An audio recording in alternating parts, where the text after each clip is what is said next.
پھر اسی طرح اللہ سبحانہ وتعالیٰ کی صفات الحی القیوم کا ذکر ہے، یہ بھی بہت زبردست صفات ہیں، اور ان میں اللہ سبحانہ وتعالیٰ کا اسم اعظم ہے جس کو پڑھنے سے دعائیں قبول ہوتی ہیں۔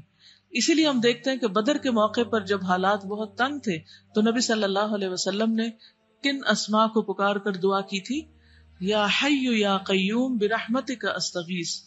حضرت انس کہتے ہیں میں نبی صلی اللہ علیہ وسلم کے ساتھ تھا کہ ایک آدمی نے دعا کی اور کہا یا بدیع السماوات یا حی یا قیوم انی اسألک، اے آسمان کو عدم سے وجود میں لانے والے، اے زندہ، اے قائم رہنے والے، میں تجھ سے سوال کرتا ہوں، یعنی میں تجھ سے مانگتا ہوں اپنی ضرورت کی چیز۔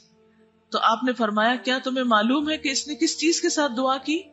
قسم اس کی جس کے ہاتھ میں میری جان ہے، اس نے اللہ کو اس نام کے ساتھ پکارا ہے کہ جب اس نام کے ساتھ اللہ کو پکارا جاتا ہے تو وہ دعا قبول کرتا ہے۔ تو آپ چاہتے ہیں کہ آپ کی دعائیں قبول ہوں تو یہ تینوں نام اپنے ریمائنڈرز میں لکھ لیجئے۔ جب بھی آپ چاہیں کہ آپ کی دعا قبول ہو تو پہلے اللہ تعالیٰ کو ان ناموں سے پکارے اور پھر دعا مانگے۔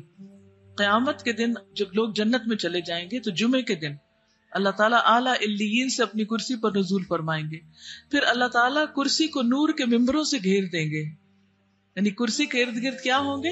نور کے ممبر، نبی آئیں گے یہاں تک کہ اس پر بیٹھ جائیں گے نور کے ممبروں پر، پھر اللہ تعالیٰ ممبروں کو کرسیوں سے گھیریں گے، صدیق اور شہداء آئیں گے یہاں تک کہ وہ ان پر بیٹھ جائیں گے، پھر اللہ تعالیٰ اپنی کرسی پر چڑھیں گے، اس کے ساتھ شہداء اور صدیق بھی چڑھیں گے۔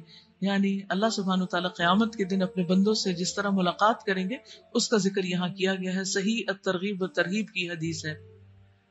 وَهُوَ الْعَلِيُّ الْعَظِيمُ، اور وہ بلند ہے، بہت عظیم ہے، اور حقیقت یہ ہے کہ اللہ سے بڑی کوئی بھی چیز نہیں، اس لیے ہمیں اللہ تعالیٰ کے ناموں کے ساتھ دعا مانگتے ہوئے خصوصاً تسبیح کرنی چاہیے۔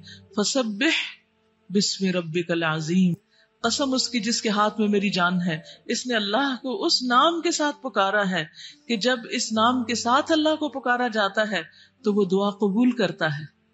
تو آپ چاہتے ہیں کہ آپ کی دعائیں قبول ہوں تو یہ تینوں نام اپنے ریمائنڈرز میں لکھ لیجئے۔ جب بھی آپ چاہیں کہ آپ کی دعا قبول ہو تو پہلے اللہ تعالیٰ کو ان ناموں سے پکارے اور پھر دعا مانگے۔ یا حی یا قیوم برحمتک استغیث، یا حی یا قیوم برحمتک استغیث، یا حی یا قیوم برحمتک استغیث، یا حی یا قیوم برحمتک استغیث۔